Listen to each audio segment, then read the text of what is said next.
আমরা যাচ্ছি এখন নরোত্তম দাস ঠাকুরের ভজনতলী ভজনস্থল।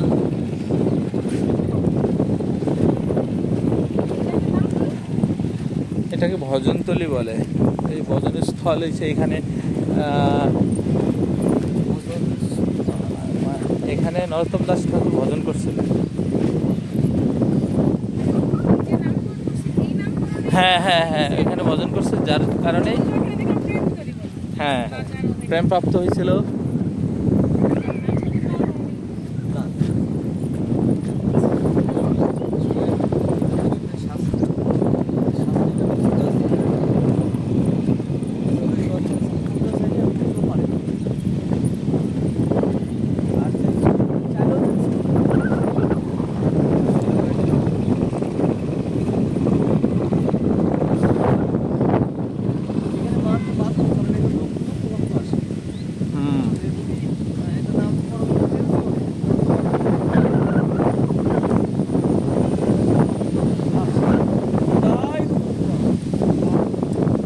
কি পরিবেশ!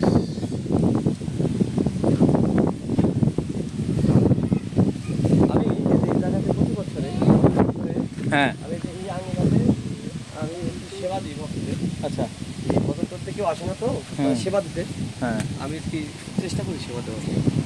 নরোত্তম ঠাকুর মহাশয়ের যে প্রভাব যে অনুষ্ঠানগুলো হয়, হ্যাঁ জয় জগন্নাথ।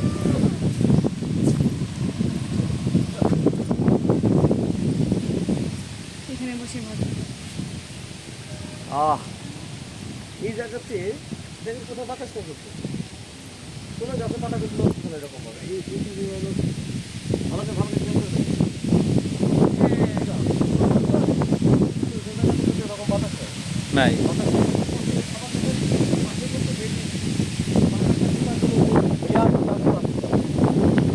এটা মহিমা এই জায়গা, ধামের মহিমা এই হ্যাঁ। এবং পাশে আরো গাছ আছে, কিন্তু এরকম বাতাস কোথাও ফ্যাক্টরি না ওইগুলি? হ্যাঁ ফ্যাক্টরি। হ্যাঁ, একমাত্র খালি আমাদের এই ভজনতলীতে এত বাতাস, অন্য কোথায় এরকম কোনো বাতাস নেই।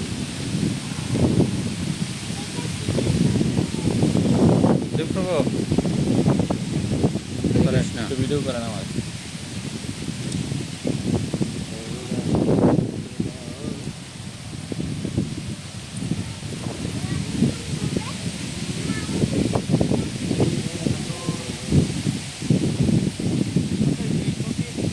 থাকা অবস্থায় না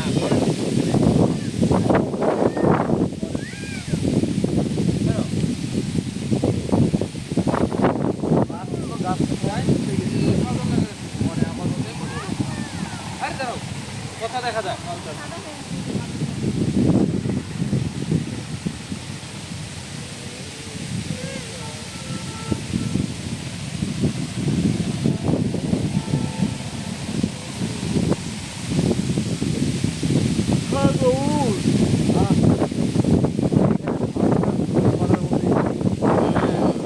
শীতলিয়া যাইব শীতল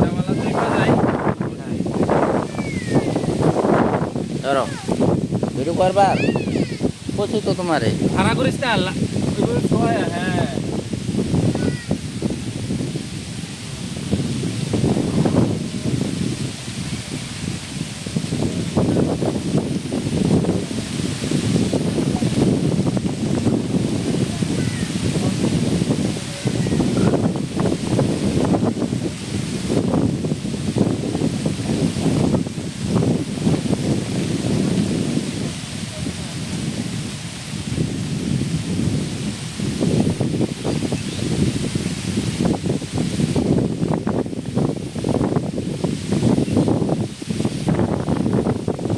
একটা দেয় নাকি দীপ্তি তামাইতে